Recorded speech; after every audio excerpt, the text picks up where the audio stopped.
Salam sejahtera bagi kita semua. Saya Diha Sriatna, NPM 1917051009. Di sini saya akan menjelaskan tentang konversi ekspresi reguler. Ekspresi reguler digunakan untuk mewakili bahasa atau leksim, automata terbatas atau lexical analyzer.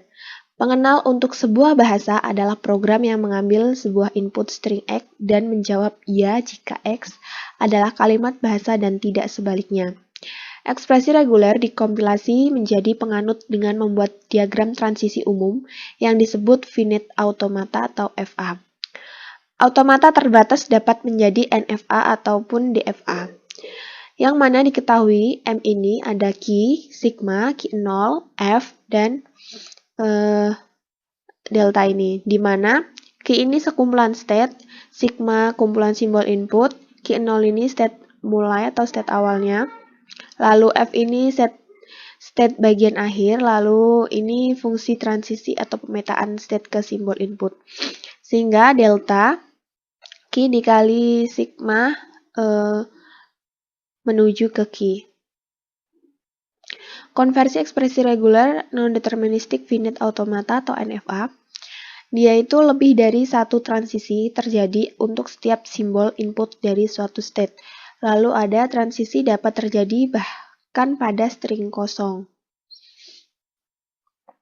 Deterministic finite automata atau DFA. Untuk setiap status dapat dan untuk setiap simbol input, persis satu transisi terjadi dari keadaan itu.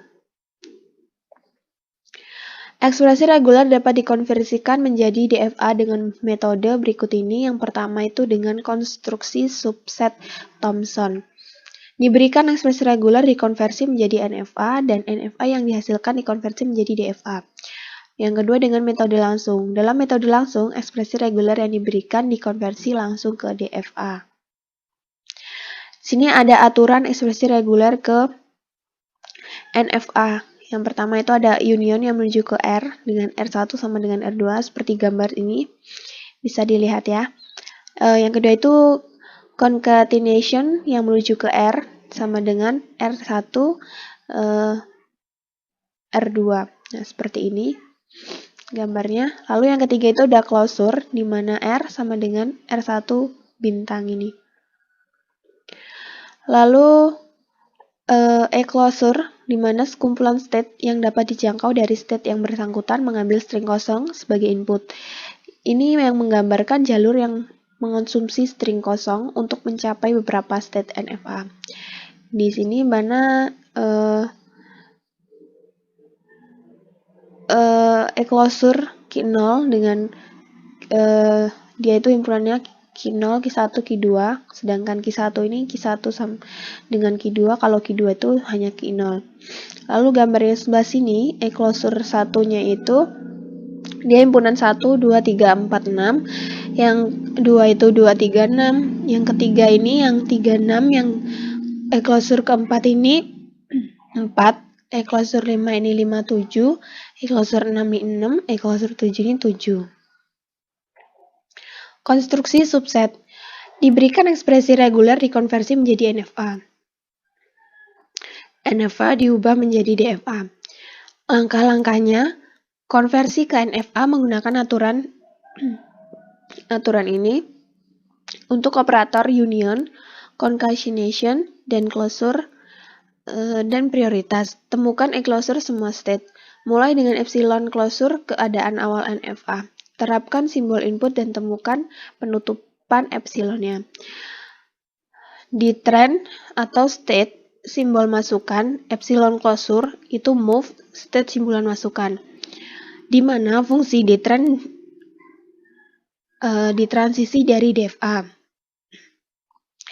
Analisis output state untuk menemukan apakah itu keadaan baru.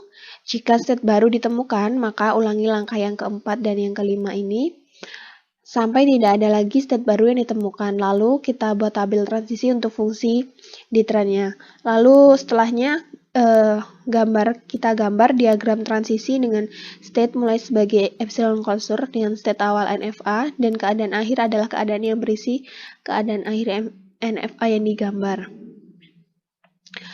Metode langsung. Metode langsung digunakan untuk mengkonversi diberikan ekspresi reguler langsung ke DFA.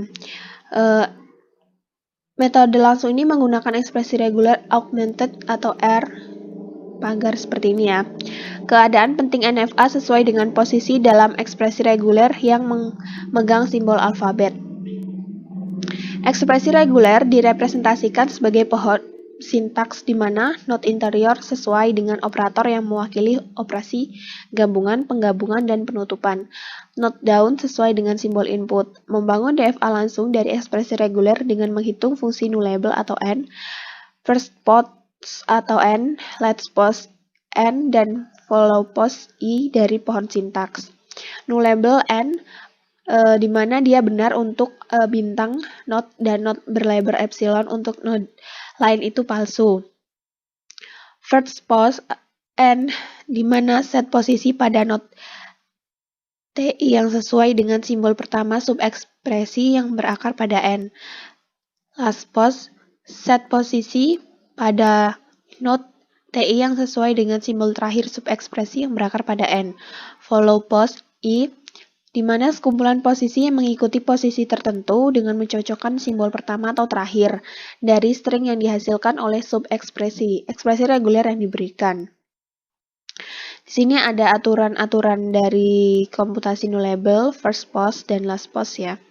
Nih bisa dilihat di sini aturan-aturannya. Komputasi follow post. Posisi ekspresi reguler dapat mengikuti ekspresi lain dengan cara berikut, di mana jika n adalah cat node dengan left child C1 dan right child C2-nya, maka untuk setiap posisi i dalam last post C1, semua posisi di first post C2 berada di follow post i. Untuk cat node, untuk setiap posisi i dalam left child last post-nya, right child akan berada di follow post. Jika n adalah start node dan i adalah posisi dalam last post at n, maka semua posisi di first post n berada dalam follow post i. Untuk start node, first post dari node itu adalah di follow post dari semua posisi di last post dari node itu.